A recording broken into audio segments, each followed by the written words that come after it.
ನಮಸ್ಕಾರ ಎಲ್ರಿಗೂ, ಹೇಗಿದ್ದೀರಾ? ನೀವು ನೋಡುತ್ತಿರುವ ನಮ್ಮ ರುಚಿಕಟ್ಟೆ ಚಾನಲ್ಗೆ ಸ್ವಾಗತ.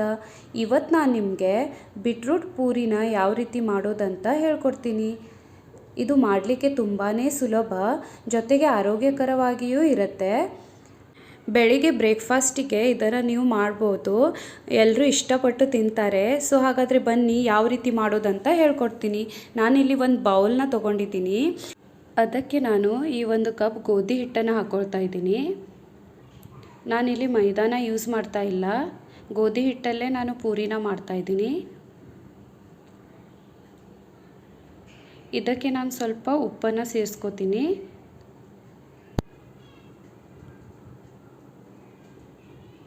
ಜೊತೆಗೆ ನಾನು 1 ಸ್ಪೂನ್ ಅಜ್ವಾಯಿನ ಹಾಕ್ಕೊಳ್ತಾ ಇದ್ದೀನಿ. ಅಜ್ವಾಯಿನ ಈ ರೀತಿ ಕೈ ಮೇಲೆ ಇಟ್ಕೊಂಡು ಸ್ವಲ್ಪ ಉಜ್ಕೊಂಡು ನಾನು ಹಾಕ್ಕೊಳ್ತಾ ಇದ್ದೀನಿ. ಇದು ಹಾಕ್ಕೊಂಡು ಸ್ವಲ್ಪ ಮಿಕ್ಸ್ ಮಾಡಿ ಸ್ವಲ್ಪ 1 ಚಮಚೆ ಇದಕ್ಕೆ ಎಣ್ಣೆನ ಹಾಕ್ಕೊಳ್ತಾ ಇದ್ದೀನಿ ನಾನು.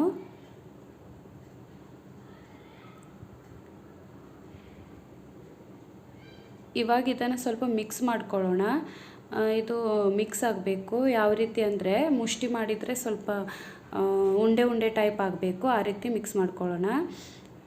ನೋಡ್ತಾ ಇದ್ದೀರಲ್ವ, ಇದಾಗಿದೆ. ಇವಾಗ ನಾನಿಲ್ಲಿ ಮೀಡಿಯಮ್ ಸೈಜ್ 1 ಬೀಟ್ರೂಟ್ನ ಪ್ಯೂರಿ ಮಾಡಿ ಇಟ್ಕೊಂಡಿದ್ದೀನಿ. ಸೊ ಇದರೊಳಗೆ ನಾನು ಹಿಟ್ಟನ್ನು ನಾದ್ಕೋತೀನಿ. ನಾನು ಸ್ವಲ್ಪನೇ ಹಾಕ್ಕೊಂಡು ಹಿಟ್ಟನ್ನು ಕಲಿಸ್ಕೋತೀನಿ.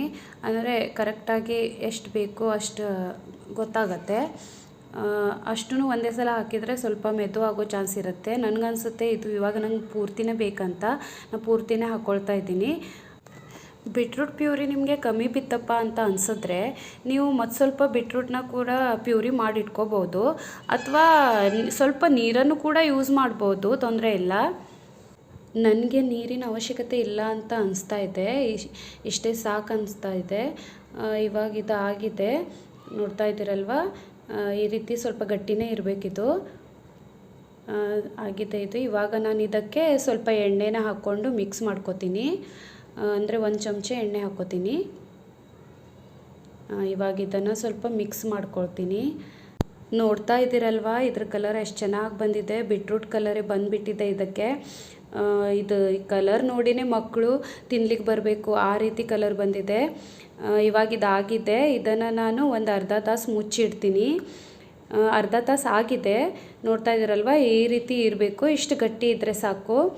ಜಾಸ್ತಿ ತೆಳು ಇರಬಾರ್ದು, ಜಾಸ್ತಿ ಗಟ್ಟಿನೂ ಇರಬಾರ್ದು, ಮೀಡಿಯಮ್ ಇರಬೇಕು. ಅಂದರೆ ಲಟ್ಟಿಸ್ಲಿಕ್ಕೆ ಚೆನ್ನಾಗಾಗತ್ತೆ, ಪೂರಿನೂ ಚೆನ್ನಾಗಾಗತ್ತೆ. ಈ ಹಿಟ್ಟೊಳಗೆ ನಾನು ಇವಾಗ ಉಂಡೆಗಳನ್ನು ಮಾಡ್ಕೊಳ್ತಾ ಇದ್ದೀನಿ ಲಟ್ಟಿಸ್ಲಿಕ್ಕೆ. ನೋಡ್ತಾ ಇದ್ದೀರಲ್ವ, ನಾನು ಈ ಸೈಜ್ ಉಂಡೆಗಳನ್ನು ಮಾಡ್ಕೊಂಡಿದ್ದೀನಿ. ನಿಮಗೆ ಯಾವ ಸೈಜಿನ ಬೇಕಲ್ವಾ ಆ ಸೈಜಿನ ನೀವು ಉಂಡೆಗಳನ್ನು ಮಾಡ್ಕೋಬೋದು. ನನಗನ್ಸುತ್ತೆ ಇದರೊಳಗೆ 10 ರಿಂದ 15 ಉಂಡೆಗಳ ಆಗ್ಬೋದು.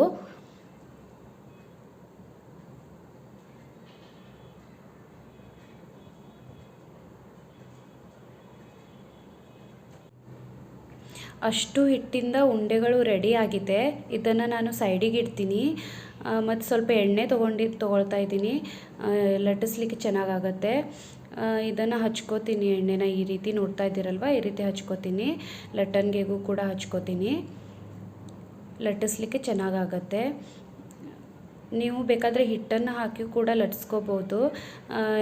ಏನಂದರೆ ಹಿಟ್ಟು ಹಾಕಿ ಲಟ್ಸ್ಕೊಂಡ್ರೆ ಕರಿಯುವಾಗ ಏನಾಗುತ್ತೆ, ಎಣ್ಣೆ ಒಳಗೆಲ್ಲ ಹಿಟ್ಟಿಟ್ಟಾಗತ್ತೆ, ಹಿಟ್ಟು ಕೆಳಗಡೆ ಎಲ್ಲ ಹಿಟ್ಟು ಕುತ್ಕೊಳ್ಳುತ್ತೆ, ಅದು ಚೆನ್ನಾಗಿ ಅನಿಸೋದಿಲ್ಲ. ಸೊ ಹೇಗೋ ಎಣ್ಣೆ ಒಳಗೆ ಕರಿಯೋದಲ್ವ, ಸ್ವಲ್ಪ ಎಣ್ಣೆ ಹಚ್ಕೊಂಡು ಲಟ್ಸ್ಕೊಂಡ್ರೆ ಸಾಕು. ಈ ರೀತಿ ಸ್ವಲ್ಪ ದಪ್ಪನೇ ಇರಬೇಕು, ತೆಳು ಮಾಡ್ಲಿಕ್ಕೆ ಹೋಗಬೇಡ್ರಿ. ನೋಡಿ, ಈ ರೀತಿ ಸ್ವಲ್ಪ ದಪ್ಪನೇ ಇರಬೇಕು. ಸ್ವಲ್ಪ ದಪ್ಪ ಇದ್ದರೆ ಪೂರಿ ಚೆನ್ನಾಗಿ ಬರುತ್ತೆ, ಕರಿಯುವಾಗ ಚೆನ್ನಾಗಿ ಉಬ್ಬತ್ತೆ. ಇವಾಗ ಅಷ್ಟು ಗುಳ್ಳೆಗಳನ್ನು ನಾನು ಲಟ್ಸ್ಕೋತೀನಿ. ನಾನು ಒಂದೇ ಸಲ ಎಣ್ಣೆನ ಹಚ್ಕೊಂಡಿದ್ದೆ, ಪದೇ ಎಣ್ಣೆನ ಯೂಸ್ ಮಾಡಿಲ್ಲ. ಒಂದೇ ಸಲ ಎಣ್ಣೆ ಹಚ್ಕೊಂಡ್ರೆ ಸಾಕು, ಜಾಸ್ತಿ ಎಣ್ಣೆ ಹಚ್ಕೋಬೇಕಂತನೂ ಇಲ್ಲ. ಇವಾಗ ಇದು ಅಷ್ಟು ಆಗಿದೆ. ನೋಡಿ ಎಷ್ಟು ಚೆನ್ನಾಗಿ ಕಾಣ್ತಾ ಇದೆ ಅಲ್ವಾ. ಇದನ್ನು ನಾನು ಎಣ್ಣೆ ಒಳಗೆ ಹಾಕಿ ಕರಿತೀನಿ. ಇವಾಗ ಎಣ್ಣೆ ಬಿಸಿ ಮಾಡಲಿಕ್ಕೆ ಇಟ್ಟಿದ್ದೆ, ಇದು ಬಿಸಿ ಆಗಿದೆ. ಇವಾಗ ಇದರೊಳಗೆ ಇದನ್ನು ಬಿಡ್ತೀನಿ. ನೋಡಿ ಎಷ್ಟು ಚೆನ್ನಾಗಿ ಬರುತ್ತೆ ನೋಡಿ, ಉಬ್ಬಿ ಬರುತ್ತೆ ನೋಡಿ. ನೋಡಿ ನೋಡಿ ಎಷ್ಟು ಚೆನ್ನಾಗಿ ಉಬ್ಬಿ ಬಂದಿದೆ ಅಲ್ವಾ, ಎಷ್ಟು ಚೆನ್ನಾಗಿ ಕಲರ್ ಕೂಡ ಕಾಣ್ತಾ ಇದೆ. ಯೂಶ್ವಲಿ ಮಕ್ಕಳು ಬೀಟ್ರೂಟ್ ಪಲ್ಯ, ಪ್ಯೂರಿ ಅಥವಾ ಚಟ್ನಿ ತಿನ್ಲಿಕ್ಕೆ ಇಷ್ಟಪಡೋದಿಲ್ಲ ಅಲ್ವಾ. ಸೊ ಆ ಟೈಮಲ್ಲಿ ನೀವು ಮಕ್ಕಳಿಗೆ ಈ ರೀತಿ ಬೀಟ್ರೂಟ್ ಪೂರಿನ ಮಾಡಿಕೊಟ್ರೆ ಅವರು ಕಲರ್ ನೋಡಿನೇ ಇಷ್ಟಪಟ್ಟು ತಿಂತಾರೆ. ನೀವು ಇದನ್ನು ಚಿಕನ್ ಸುಕ್ಕ, ಚಿಕನ್ ಸಾರು, ಮಟನ್ ಸುಕ್ಕ, ಮಟನ್ ಸಾರು ಅಥವಾ ಆಲೂಗಡ್ಡೆ ಪಲ್ಯ, ಸಾಗು ಅಥವಾ ಸಾಂಬಾರು ಯಾವುದ್ರ ಜೊತೆನೂ ತಿನ್ಬೋದು. ಕಾಂಬಿನೇಷನ್ ಚೆನ್ನಾಗಿರುತ್ತೆ. ನೀವು ಇದನ್ನು ಮನೆಯಲ್ಲೇ ಟ್ರೈ ಮಾಡಿ ಮತ್ತು ನಿಮ್ಮ ಅನಿಸಿಕೆಯನ್ನು ನಮಗೆ ಕಮೆಂಟ್ ಮೂಲಕ ತಿಳಿಸಿ. ಇದು ಇವಾಗ ಆಗಿದೆ, ಎಷ್ಟು ಚೆನ್ನಾಗಿ ಬಂದಿದೆ ನೋಡ್ತಾ ಇದ್ದೀರಲ್ವಾ. ನಿಮಗೆ ಈ ರೆಸಿಪಿ ಇಷ್ಟ ಆದರೆ ನಮ್ಮ ಚಾನಲ್ನ ಲೈಕ್, ಶೇರ್, ಸಬ್ಸ್ಕ್ರೈಬ್ ಮಾಡಿ, ಬೆಲ್ ಐಕಾನ್ ಒತ್ತಲು ಮರೆಯಬೇಡಿ. Thanks for watching.